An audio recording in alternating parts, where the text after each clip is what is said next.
Hello friends, welcome back to our channel. ನಾವು ಇವತ್ತಿನ ಈ ವಿಡಿಯೋದಲ್ಲಿ ನಾವು ಕಿಚನ್ಗೆ ಸಂಬಂಧಿಸಿರುವಂಥ ಕಿಚನ್ನಲ್ಲಿ ಏನೇನು ಮಾತಾಡ್ತೀವಿ, ಆ ಒಂದು ಸೆಂಟೆನ್ಸ್ಗಳನ್ನು ಹೇಗೆ ಇಂಗ್ಲೀಷ್ನಲ್ಲಿ ಮಾತಾಡೋದು, ನಾವು ಏನೇನು ಕನ್ನಡದಲ್ಲಿ ಮಾತಾಡ್ತೀವಲ್ವಾ ಕಿಚನ್ನಲ್ಲಿ, ಆ ಒಂದು ಸೆಂಟೆನ್ಸ್ಗಳನ್ನು ಹೇಗೆ ಇಂಗ್ಲೀಷ್ನಲ್ಲಿ ಮಾತಾಡೋದು ಅನ್ನೋದನ್ನು ಇವತ್ತಿನ ಈ ವಿಡಿಯೋದಲ್ಲಿ ಪ್ರಾಕ್ಟೀಸ್ ಮಾಡೋಣ. ಅದಕ್ಕಿಂತ ಮುಂಚೆ ನೀವಿನ್ನು ನನ್ನ ಚಾನಲ್ಗೆ ಹೊಸಬರಾಗಿದ್ದರೆ, ಯಾರಾದರೂ ಹೊಸದಾಗಿ ನೋಡ್ತಾ ಇದ್ದರೆ ದಯವಿಟ್ಟು ಸಬ್ಸ್ಕ್ರೈಬ್ ಮಾಡೋದ್ರ ಮೂಲಕ ನನಗೆ ಸಪೋರ್ಟ್ ಮಾಡಿ. ಹಾಗೆ ಈ ವಿಡಿಯೋ ಇಷ್ಟ ಆದರೆ ಒಂದು ಲೈಕ್ ಮಾಡಿ, ನಿಮ್ಮ ಫ್ರೆಂಡ್ಸ್ ಫ್ಯಾಮಿಲಿ ಜೊತೆ ಶೇರ್ ಮಾಡಿ. ನೀವು ಶೇರ್ ಮಾಡೋದ್ರಿಂದ ಅವ್ರಿಗೂ ಕೂಡ ಬೇಸಿಕ್ಕಿಂದ ಇಂಗ್ಲೀಷ್ ಕಲಿಯೋದಕ್ಕೆ ಹೆಲ್ಪ್ ಆಗುತ್ತೆ. ಹಾಗೆ ಕಿಚನ್ನಲ್ಲಿ ನಿಮ್ಮ ಜೊತೆ ಕಾನ್ವರ್ಸೇಷನ್ ಮಾಡೋದು ಕೂಡ ತುಂಬಾ ಯೂಸ್ಫುಲ್ ಆಗಿರುತ್ತೆ ಅಂತ ಹೇಳ್ತಾ, ತಡ ಮಾಡದೆ ಇವತ್ತಿನ ಈ ಒಂದು ವಿಡಿಯೋನ ಸ್ಟಾರ್ಟ್ ಮಾಡೋಣ. ಅದಕ್ಕಿಂತ ಮುಂಚೆ ನೀವಿನ್ನು ನನ್ನ ಚಾನಲ್ಗೆ ಹೊಸಬರಾಗಿದ್ದರೆ ದಯವಿಟ್ಟು ಸಬ್ಸ್ಕ್ರೈಬ್ ಮಾಡಿ ಅಂತ ಹೇಳ್ತಾ ಇದ್ದೀನಿ. ಓಕೆ ಫ್ರೆಂಡ್ಸ್, ಇವತ್ತಿನ ಈ ಒಂದು ಕಿಚನ್ನಲ್ಲಿ ಬಳಸುವಂತಹ ಒಂದು ಸೆಂಟೆನ್ಸ್ಗಳನ್ನು ನೋಡ್ತಾ ಹೋಗೋಣ. ನಿಮಗೆ ತುಂಬ ಯೂಸ್ಫುಲ್ ಆಗಿರುತ್ತೆ ಅಂತ ಅಂದ್ಕೊಂಡಿದ್ದೀನಿ. ಹಾಗೆ ಒಂದು ನೋಟ್ಬುಕ್ಕು ಪೆನ್ನು ತೊಗೊಂಡು ನೀವು ನೋಟ್ಬುಕ್ನಲ್ಲಿ ನೋಟ್ ಮಾಡ್ತಾ ಹೋಗಿ ಈ ಒಂದು ಸೆಂಟೆನ್ಸ್ಗಳನ್ನು. ಆಗ ನಿಮಗೂ ಕೂಡ ಕಾನ್ವರ್ಸೇಷನ್ ಮಾಡೋದಕ್ಕೆ ತುಂಬಾ ಯೂಸ್ಫುಲ್ ಆಗಿರುತ್ತೆ, ಅದು ಮರ್ತೋಗಲ್ಲ. ಸೊ ಹಾಗಾಗಿ ಒಂದು ನೋಟ್ಬುಕ್ನಲ್ಲಿ ನೋಟ್ ಮಾಡ್ತಾ ಹೋಗಿ. ಓಕೆ ಫ್ರೆಂಡ್ಸ್, ಇವತ್ತಿನ ಈ ವಿಡಿಯೋನ ಸ್ಟಾರ್ಟ್ ಮಾಡೋಣ. ಫಸ್ಟ್ ಸೆಂಟೆನ್ಸ್, ಇವತ್ತು ದಾಲ್ ರೈಸ್ ಮಾಡು.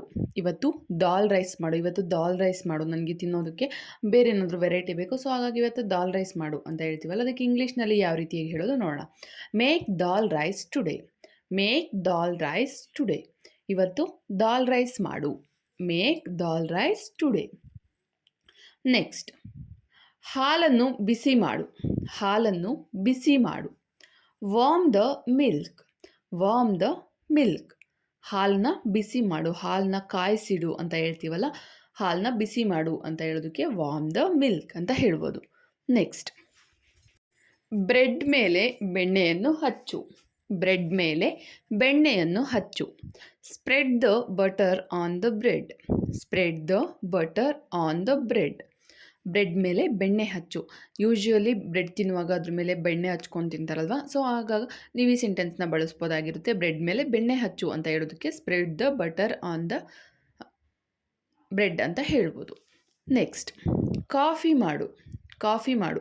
ನನಗೆ ಸ್ವಲ್ಪ ತಲೆನೋವ್ತಾ ಇದೆ, ಕಾಫಿ ಮಾಡು. ಅಥವಾ ಹೊರಗಡೆಯಿಂದ ಎಲ್ಲಾದರೂ ಬಂದಿರ್ತೀರೋ, ಕಾಫಿ ಮಾಡು ಅಂತ ಹೇಳೋದಕ್ಕೆ make the coffee. Make the coffee ಅಂತ ಹೇಳ್ಬೋದು, ಕಾಫಿ ಮಾಡು. ನೆಕ್ಸ್ಟ್, ನಾನು ಚಪಾತಿ ಬೇಯಿಸ್ತಾ ಇದ್ದೀನಿ. ನಾನು ಚಪಾತಿ ಬೇಯಿಸ್ತಾ ಇದ್ದೀನಿ. ಚಪಾತಿ ಲಟ್ಸ್ ಆಗಿದೆ, ಚಪಾತಿ ಬೇಯಿಸ್ತಾ ಇದ್ದೀನಿ ಅಂತ ಹೇಳೋದಕ್ಕೆ I am cooking chapatis. I am cooking chapatis ಅಂತ ಹೇಳ್ಬೋದು. ನಾನು ಚಪಾತಿನ ಬೇಯಿಸ್ತಾ ಇದ್ದೀನಿ. I am cooking chapatis. Next, ಬೆಂಕಿ ದೊಡ್ಡದು ಮಾಡು. ಬೆಂಕಿ ದೊಡ್ಡದು ಮಾಡು. ಹೈ ಫ್ಲೇಮಲ್ಲಿಡು. ಬೆಂಕಿನ ಸ್ವಲ್ಪ ಜಾಸ್ತಿ ಮಾಡು ಅಂತ ಹೇಳ್ತೀವಲ್ಲ, ಅದಕ್ಕೆ ಇಂಗ್ಲೀಷ್ನಲ್ಲಿ turn up the heat. Turn up the heat ಅಂತ ಹೇಳಬೇಕು. ಬೆಂಕಿನ ಜಾಸ್ತಿ ಮಾಡು, ಉರಿ ಜಾಸ್ತಿ ಮಾಡು ಅಂತ ಹೇಳ್ತೀವಲ್ಲ, ಟರ್ನ್ ಅಪ್ ದ ಹೀಟ್ ಅಂತ ಹೇಳ್ಬೋದು. ನೆಕ್ಸ್ಟ್, ಟೀ ಸೋಸು. ಟೀ ಸೋಸು. ಟೀನ ಇಟ್ಟು ಬಂದಿದೆ, ಸೊ ಹಾಗಾಗಿ ಈಗ ಟೀ ಸೋಸು ಅಂತ ಹೇಳ್ತಿರಲ್ಲ, ಅದಕ್ಕೆ ಇಂಗ್ಲೀಷ್ನಲ್ಲಿ strain the tea. Strain the tea ಅಂತ ಹೇಳಬೇಕು. ಟೀ ಸೋಸು, ಸ್ಟ್ರೈನ್ ದ ಟೀ. ನೆಕ್ಸ್ಟ್, ಹೆಚ್ಚು ಬೇಯಿಸಬೇಡ. ಹೆಚ್ಚು ಬೇಯಿಸಬೇಡ. ತುಂಬ ಹೆಚ್ಚಿಗೆ ಬೇಯಿಸಬೇಡ. ಅದು ತುಂಬ ಹೆಚ್ಚಿಗೆ ಬೇಯಿಸಿದರೆ ತುಂಬ ಮೆತ್ತಗಾಗ್ಬಿಡುತ್ತೆ. ಹೆಚ್ಚು ಬೇಯಿಸಬೇಡ ಅಂತ ಹೇಳೋದಕ್ಕೆ don't over cook. Don't over cook ಅಂತ ಹೇಳಬೇಕು. ಡೋಂಟ್ ಓವರ್ ಕುಕ್ ಅಂದರೆ ಹೆಚ್ಚು ಬೇಯಿಸಬೇಡ. ನೆಕ್ಸ್ಟ್, ನಾನು ಪಾತ್ರೆ ತೊಳಿತಾ ಇದ್ದೀನಿ. ನಾನು ಪಾತ್ರೆ ತೊಳಿತಿದ್ದೀನಿ. I am washing dishes. I am washing dishes. ನಾನು ಪಾತ್ರೆ ತೊಳಿತಾ ಇದ್ದೀನಿ. I am washing dishes. Next, ಬೆಂಕಿ ಕಡಿಮೆ ಮಾಡು. ಬೆಂಕಿ ಕಡಿಮೆ ಮಾಡು. ಉರಿನ ಕಡಿಮೆ ಮಾಡು. ತುಂಬ ಇದರಲ್ಲಿ ಬೇಡ, ಲೋ ಫ್ಲೇಮಲ್ಲಿಡು ಅಂತ ಹೇಳೋದಕ್ಕೆ turn down the heat. Turn down the heat. ಬೆಂಕಿ ಕಡಿಮೆ ಮಾಡು. ಬೆಂಕಿನ ಉರಿನ ಸ್ವಲ್ಪ ಕಮ್ಮಿ ಮಾಡು. Turn down the heat. Next, ಈರುಳ್ಳಿ ಹುರಿ. ಈರುಳ್ಳಿ ಹುರಿ. ಈರುಳ್ಳಿನ ಫ್ರೈ ಮಾಡು. ಈರುಳ್ಳಿನ ಉರಿ ಅಂತ ಹೇಳ್ತಾರೆ. ಒಗ್ಗರಣೆ ಹಾಕುವಾಗ ಅಥವಾ ಏನಾದರೂ ಹುರ್ಕೊಳ್ಳುವಾಗ ಈರುಳ್ಳಿನ ಉರಿ ಅಂತ ಹೇಳೋದಕ್ಕೆ ಫ್ರೈ ದ ಆನಿಯನ್ ಅಂತ ಹೇಳಬೇಕು. Fry the onion. ಈರುಳ್ಳಿ ಹುರಿ. Fry the onion. ನೆಕ್ಸ್ಟ್, ಪಾಸ್ತಾಗಳನ್ನು ನೆನೆಸಿಕೊ. ಪಾಸ್ತಾಗಳನ್ನು ಸೋಸಿಕೊ. ನೆನೆಸಿಕೊ ಅಲ್ಲ, ಸೋಸ್ಕೊ. ಪಾಸ್ತಾಗಳನ್ನು ನೆನೆಸಿಟ್ಟಿರ್ತೀರಲ್ವ, ಆ ಪಾಸ್ತಾಗಳನ್ನು ಸೋಸ್ಕೊ ಅಂತ ಹೇಳೋದಕ್ಕೆ strain the pasta. Strain the pasta ಅಂತ ಹೇಳಬೇಕು. ಪಾಸ್ತಾಗಳನ್ನು ಸೋಸ್ಕೊ.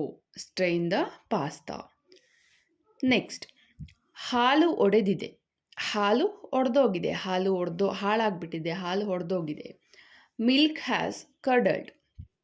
Milk has curdled. ಕರ್ಡಲ್ಡ್ ಅಂದರೆ ಒಡೆದೋಗೋದು, ಮೊಸರಾಗೋದು ಅಂತ ಹೇಳ್ತಾರಲ್ಲ. ಮಿಲ್ಕ್ ಹ್ಯಾಸ್ ಕರ್ಡಲ್ಡ್ ಅಂದರೆ ಹಾಲು ಒಡೆದೋಗಿದೆ. ನೆಕ್ಸ್ಟ್, ಈರುಳ್ಳಿಗಳನ್ನು ತಿರುಗಿಸು. ಈರುಳ್ಳಿಗಳನ್ನು ತಿರುಗಿಸು ಅಂದರೆ ನೀವು ಒಗ್ಗರಣೆ ಮಾಡ್ತಾ ಇರ್ತೀರಲ್ವ, ಆಗ ಈರುಳ್ಳಿನ ತಿರುಗಿಸು, ಸೌಟ್ ಮಾಡು ಅಂತ ಹೇಳ್ತಿರಲ್ವ. ಒಗ್ಗರಣೆನ ಸ್ವಲ್ಪ ಅಲ್ಲಾಡಿಸು ಅಂತ ಹೇಳೋದಕ್ಕೆ ಸೌಟ್ ದ ಆನಿಯನ್ಸ್ ಅಂತ ಹೇಳಬೇಕು. ಸೌಟ್ ದ ಆನಿಯನ್ಸ್, ಅಲ್ಲಿ ಈರುಳ್ಳಿನ ಒಗ್ಗರಣೆಗೆ ಹಾಕಿರ್ತೀರಲ್ವ, ಹಾಗಾಗಿ ಈರುಳ್ಳಿನ ತಿರುಗಿಸು ಅಂತ ಹೇಳೋದಕ್ಕೆ ಸೌಟ್ ದ ಆನಿಯನ್. ನೆಕ್ಸ್ಟ್, ಅಕ್ಕಿಯನ್ನು ತೊಳೆಯಿರಿ. ಅಕ್ಕಿಯನ್ನು ತೊಳೆಯಿರಿ, ಅನ್ನ ಮಾಡುವಾಗ ಅಕ್ಕಿ ತೊಳೆಯಿರಿ ಅಂತ ಹೇಳ್ತೀರಲ್ಲ, ಅದಕ್ಕೆ rinse the rice. Rinse the rice ಅಂತ ಹೇಳಬೇಕು. ಅಕ್ಕಿನ ತೊಳೆಯಿರಿ, rinse the rice. Next sentence, ತರಕಾರಿಗಳು ಬೇಯುತ್ತಿವೆ. ತರಕಾರಿಗಳು ಬೇಯ್ತಾ ಇದೆ. ಒಲೆ ಮೇಲೆ ತರಕಾರಿ ಇಟ್ಟಿದೆ, ತರಕಾರಿಗಳು ಬೇಯ್ತಾ ಇದೆ. Vegetable is cooked now. Vegetable is cooked now ಅಂದರೆ ತರಕಾರಿಗಳು ಬೇಯ್ತಾ ಇದೆ. ಒಲೆ ಮೇಲೆ ಈಗ ತಾನೇ ಬೇಯ್ತಾ ಇದೆ, ಬೆಂದಾಗಿದೆ ಅಲ್ಲ, ಬೇಯ್ತಾ ಇದೆ ಅಂತ ಹೇಳೋದಕ್ಕೆ ತರಕಾರಿಗಳು ಬೇಯ್ತಿದೆ ಅನ್ನೋಕ್ಕೆ ವೆಜಿಟೇಬಲ್ ಈಸ್ ಕುಕ್ಡ್ ನೌ ಅಂತ ಹೇಳಬೇಕು. ವೆಜಿಟೇಬಲ್ ಈಸ್ ಕುಕ್ಡ್ ನೌ, ತರಕಾರಿಗಳು ಬೇಯ್ತಾ ಇದೆ. ನೆಕ್ಸ್ಟ್, ಈರುಳ್ಳಿಗಳನ್ನು 2 ಭಾಗವಾಗಿ ಕತ್ತರಿಸು. ಈರುಳ್ಳಿಗಳನ್ನು 2 ಭಾಗವಾಗಿ ಕತ್ತರಿಸು. Cut the onions in half. Cut the onion in half ಅಂದರೆ ಈರುಳ್ಳಿಗಳನ್ನು 2 ಭಾಗ ಕಟ್ ಮಾಡು. ಸಣ್ಣದಾಗಿ ಹೆಚ್ಚಬೇಡ, ತುಂಬ ಸಣ್ಣದಾಗಿ ಹೆಚ್ಚಬೇಡ, ಈರುಳ್ಳಿಗಳನ್ನು 2 ಭಾಗವಾಗಿ ಕಟ್ ಮಾಡು ಅಂತ ಹೇಳ್ತಿರಲ್ಲ, ಅದಕ್ಕೆ ಇಂಗ್ಲೀಷ್ನಲ್ಲಿ cut the onion in of ಅಂತ ಹೇಳಬೇಕು. ಈರುಳ್ಳಿಗಳನ್ನು 2 ಭಾಗವಾಗಿ ಕಟ್ ಮಾಡು, ಕತ್ತರಿಸು. ನೆಕ್ಸ್ಟ್, ಬಾದಾಮಿಯನ್ನು ಪುಡಿ ಮಾಡು. ಬಾದಾಮಿಯನ್ನು ಪುಡಿ ಮಾಡು. ಏನಾದರೂ ಪಾಯಸಕ್ಕೆ ಹಾಕುವಾಗ ಅಥವಾ ಬೇರೆ ಏನಾದರೂ ಸ್ವೀಟ್ಗೆ ಹಾಕುವಾಗ ಬಾದಾಮಿಗಳನ್ನು ಕ್ರಷ್ ಮಾಡು, ಪುಡಿ ಮಾಡು ಅಂತ ಹೇಳೋದಕ್ಕೆ crush the almonds. Crush the almonds ಅಂತ ಹೇಳಬೇಕು. ಬಾದಾಮಿಗಳನ್ನು ಪುಡಿ ಮಾಡು, ಕ್ರಷ್ ದ ಆಲ್ಮಂಡ್ಸ್. ನೆಕ್ಸ್ಟ್, ಈರುಳ್ಳಿಯನ್ನು ಚಿಕ್ಕ ಚಿಕ್ಕದಾಗಿ ಕತ್ತರಿಸು. ಈರುಳ್ಳಿಯನ್ನು ಚಿಕ್ಕದಾಗಿ ಕತ್ತರಿಸು, ತುಂಬ ದೊಡ್ಡದಾಗಿ ಕಟ್ ಮಾಡಬೇಡ, ಈರುಳ್ಳಿನ ಚಿಕ್ಕದಾಗಿ ಕಟ್ ಮಾಡು. Chop the onion into small. Chop the onion into small. ಈರುಳ್ಳಿಗಳನ್ನು ಚಿಕ್ಕದಾಗಿ ಕಟ್ ಮಾಡು. ನೀವು ಈರುಳ್ಳಿ ಜಾಗದಲ್ಲಿ ತರಕಾರಿಗಳನ್ನು ಹಾಕ್ಕೋತೀರಾ ಅನ್ನೋದಾದರೆ chop the vegetables into small ಅಂತ ಹೇಳ್ಬೋದು. ನೆಕ್ಸ್ಟ್, ಆಲೂಗಡ್ಡೆ ಬೆಂದಿದೆ. ಆಲೂಗಡ್ಡೆ ಬೆಂದಿದೆ, ಆಲೂಗಡ್ಡೆ ತುಂಬ ಚೆನ್ನಾಗಿ ಬೆಂದಿದೆ. The potatoes are boiled. The potatoes are boiled. ಆಲೂಗಡ್ಡೆ ಬೆಂದಿದೆ, ತುಂಬ ಚೆನ್ನಾಗಿ ಬೆಂದಿದೆ. ದ ಪೊಟ್ಯಾಟೋಸ್ ಆರ್ ಬಾಯ್ಲ್ಡ್ ಅಂತ ಹೇಳ್ಬೋದು. ನೆಕ್ಸ್ಟ್, ಹಾಲನ್ನು ಕಡಿಮೆ ಉರಿಯಲ್ಲಿ ಕಾಯಿಸು. ಹಾಲನ್ನು ಕಡಿಮೆ ಉರಿಯಲ್ಲಿ ಕಾಯಿಸು. ನೀವು ಹಾಲನ್ನ ಕಾಯೋದಕ್ಕೆ ಇಟ್ಟಿರ್ತೀರ, ಆಗ ತುಂಬ ಲೋ ಫ್ಲೇಮಲ್ಲಿಟ್ಟು ಕಾಯಿಸು, ತುಂಬ ಹೈ ಫ್ಲೇಮಲ್ಲಿ ಇಡಬೇಡ, ತುಂಬ ಲೋ ಫ್ಲೇಮಲ್ಲಿಟ್ಟು ಕಾಯಿಸು ಅಂತ ಹೇಳ್ತಿರಲ್ಲ, ಹಾಲನ್ನು ಕಡಿಮೆ ಉರಿಲಿ ಕಾಯಿಸು. Simmer the milk on low flame. Simmer the milk on low flame. ಹಾಲನ್ನು ತುಂಬ ಕಡಿಮೆ ಊರಿನಲ್ಲಿ ಕಾಯಿಸು, ತುಂಬ ಜಾಸ್ತಿನಲ್ಲಿ ಕಾಯಿಸ್ಬೇಡ, ಹಾಲನ್ನ ಕಡಿಮೆ ಊರಿಲಿ ಕಾಯಿಸು ಅನ್ನೋದಕ್ಕೆ ಈ ರೀತಿಯಾಗಿ ಹೇಳ್ಬೋದು. ನೆಕ್ಸ್ಟ್, ತರಕಾರಿಯಲ್ಲಿ ಉಪ್ಪು ಕಡಿಮೆ ಇದೆ. ತರಕಾರಿಲಿ ಉಪ್ಪು ಕಡಿಮೆ ಇದೆ, ಉಪ್ಪು ಹಾಕಿ ಬೇಯಿಸಿರ್ತೀರಲ್ಲ, ತರಕಾರಿಯಲ್ಲಿ ತುಂಬ ಉಪ್ಪು ಕಮ್ಮಿ ಇದೆ ಅಂತ ಹೇಳೋದಕ್ಕೆ salt is less in the vegetable. Salt is less in the vegetable ಅಂತ ಹೇಳ್ಬೋದು. ತರಕಾರಿಗಳಲ್ಲಿ ಉಪ್ಪು ತುಂಬ ಕಡಿಮೆ ಇದೆ, salt is less in the vegetable. Next, ಬೇಯಿಸುವಾಗ ಮುಚ್ಚಳ ಮುಚ್ಚು. ಬೇಯಿಸುವಾಗ ಮುಚ್ಚಳ ಮುಚ್ಚು. ಏನಾದರೂ ಬೇಯೋದಕ್ಕೆ ಇಟ್ಟಿರ್ತೀರ, ಆಗ ಬೇಯಿಸುವಾಗ ಮುಚ್ಚಳ ಮುಚ್ಚು ಅಂತ ಹೇಳೋದಕ್ಕೆ cover the lid while cooking. Cover the lid while cooking. ಬೇಯಿಸುವಾಗ ಮುಚ್ಚಳನ ಕವರ್ ಮಾಡು, ಮುಚ್ಚಳನ ಮುಚ್ಚು ಅಂತ ಹೇಳೋದಕ್ಕೆ cover the lid while cooking ಅಂತ ಹೇಳ್ಬೋದು. ನೆಕ್ಸ್ಟ್ ಸೆಂಟೆನ್ಸ್, ಇನ್ನೂ ಸ್ವಲ್ಪ ಉಪ್ಪು ಹಾಕು. ಇನ್ನೂ ಸ್ವಲ್ಪ ಉಪ್ಪು ಹಾಕು. ನೀವೇನಾದರೂ ಸಾಂಬಾರು ಮಾಡ್ತಾ ಇರ್ತೀರ ಅಥವಾ ಪಲ್ಯ ಮಾಡ್ತಾ ಇರ್ತೀರ, ಆಗ ಉಪ್ಪು ಕಮ್ಮಿ ಇರುತ್ತೆ, ಆಗ ಇನ್ನು ಸ್ವಲ್ಪ ಉಪ್ಪು ಹಾಕು ಅಂತ ಹೇಳೋದಕ್ಕೆ put a little more salt. Put a little more salt ಅಂತ ಹೇಳ್ಬೋದು. ಇನ್ನೂ ಸ್ವಲ್ಪ ಉಪ್ಪು ಹಾಕು, put a little more salt. Next sentence, ಟೊಮ್ಯಾಟೊಗಳನ್ನು ಚಿಕ್ಕದಾಗಿ ಕತ್ತರಿಸು. ಟೊಮೊಟೊಗಳನ್ನು ಚಿಕ್ಕದಾಗಿ ಕಟ್ ಮಾಡು. ಟೊಮೊಟೊಗಳನ್ನು ದೊಡ್ಡದಾಗಿ ಕಟ್ ಮಾಡಬೇಡ, ಚಿಕ್ಕದಾಗಿ ಕಟ್ ಮಾಡು ಅಂತ ಹೇಳೋದಕ್ಕೆ ಇಂಗ್ಲೀಷ್ನಲ್ಲಿ ಯಾವ ರೀತಿಯಾಗಿ ನೀವು ಹೇಳ್ತೀರಾ ಅನ್ನೋದನ್ನು ಕಮೆಂಟ್ ಸೆಕ್ಷನ್ನಲ್ಲಿ ಕಮೆಂಟ್ ಹಾಕಿ. ನೀವು ಯಾವ ರೀತಿಯಾಗಿ ಸೆಂಟೆನ್ಸ್ ಫಾರ್ಮ್ ಮಾಡ್ತೀರಾ ಅನ್ನೋದು ನನಗೂ ಗೊತ್ತಾಗುತ್ತೆ. ಸೊ ಹಾಗಾಗಿ ಕಮೆಂಟ್ ಸೆಕ್ಷನಲ್ಲಿ ತಪ್ಪದೆ ಈ ಒಂದು ವಾಕ್ಯವನ್ನು ಕಮೆಂಟ್ ಸೆಕ್ಷನಲ್ಲಿ ಕಮೆಂಟ್ ಹಾಕಿ. ಓಕೆ ಫ್ರೆಂಡ್ಸ್, ಇವತ್ತಿಗೆ ಈ ವಿಡಿಯೋನ ಮುಗಿಸ್ತಾ ಇದ್ದೀನಿ. ಈ ಒಂದು ವಿಡಿಯೋನ ರಿಕ್ವೆಸ್ಟ್ ಮಾಡಿದ್ದು ಪಲ್ಲವಿಯವರು.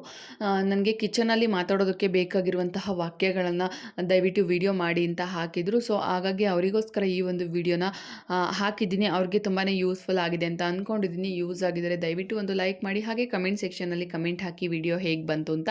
ಹಾಗೆ ನಿಮಗೂ ಕೂಡ ಇದೇ ಥರ ವೀಡಿಯೋಸ್ ಬೇಕು ಅಂದರೆ, ಯಾವ್ಯಾವ ಥರ ವೀಡಿಯೋಸ್ ಬೇಕು ಅಂತ ಇದ್ದರೆ ಕೂಡ ಕಮೆಂಟ್ ಸೆಕ್ಷನಲ್ಲಿ ದಯವಿಟ್ಟು ಕಮೆಂಟ್ ಹಾಕಿ. ನಿಮಗೆ ಬೇಕಾಗಿರುವಂತಹ ಬೇಸಿಕ್ಕಿಂದ ಇಂಗ್ಲೀಷ್ ಕಲಿಯುವಂಥ ವೀಡಿಯೋಸ್ನ ಯಾವುದೇ ಆಗಿದ್ರೂ ಪರವಾಗಿಲ್ಲ, ನಾನು ವೀಡಿಯೋಸ್ನ ಹಾಕ್ತೀನಿ ನಿಮಗೆ ಯೂಸ್ಫುಲ್ ಆಗಿರುವಂಥ ವೀಡಿಯೋಸ್ನ. ಸೊ ಹಾಗಾಗಿ ದಯವಿಟ್ಟು ಕಮೆಂಟ್ ಸೆಕ್ಷನಲ್ಲಿ ಕಮೆಂಟ್ ಹಾಕಿ. ಅದರಿಂದ ನನಗೂ ಕೂಡ ಯಾವ್ಯಾವ ಥರ ವೀಡಿಯೋಸ್ ಮಾಡಬೇಕು ಅಂತ ತುಂಬಾ ಐಡಿಯಾಸ್ ಬರುತ್ತೆ. ಸೊ ಹಾಗಾಗಿ ದಯವಿಟ್ಟು ಕಮೆಂಟ್ ಹಾಕಿ. ಹಾಗೆ ಈ ವಿಡಿಯೋ ಇಷ್ಟ ಆಗಿದರೆ ಒಂದು ಲೈಕ್ ಮಾಡಿ, ನಿಮ್ಮ ಫ್ರೆಂಡ್ಸು ಫ್ಯಾಮಿಲಿ ಜೊತೆ ಶೇರ್ ಮಾಡಿ. ಅವ್ರಿಗೂ ಕೂಡ ಬೇಸಿಕ್ಕಿಂದ ಇಂಗ್ಲೀಷ್ ಕಲಿಯೋದಕ್ಕೆ ಹೆಲ್ಪ್ ಆಗುತ್ತೆ. ಹಾಗೆ ಕಾನ್ವರ್ಸೇಷನ್ ಮಾಡೋದು ಕೂಡ ಇಂಗ್ಲೀಷ್ನಲ್ಲಿ ತುಂಬಾ ಯೂಸ್ಫುಲ್ ಆಗಿರುತ್ತೆ ಅಂತ ಹೇಳ್ತಾ ಇವತ್ತಿಗೆ ಈ ವಿಡಿಯೋನ ಮುಗಿಸ್ತಾ ಇದ್ದೀನಿ. ನೆಕ್ಸ್ಟ್ ಇನ್ನೊಂದು ಒಳ್ಳೆ ವಿಡಿಯೋ ತಂದು ಬರ್ತೀನಿ.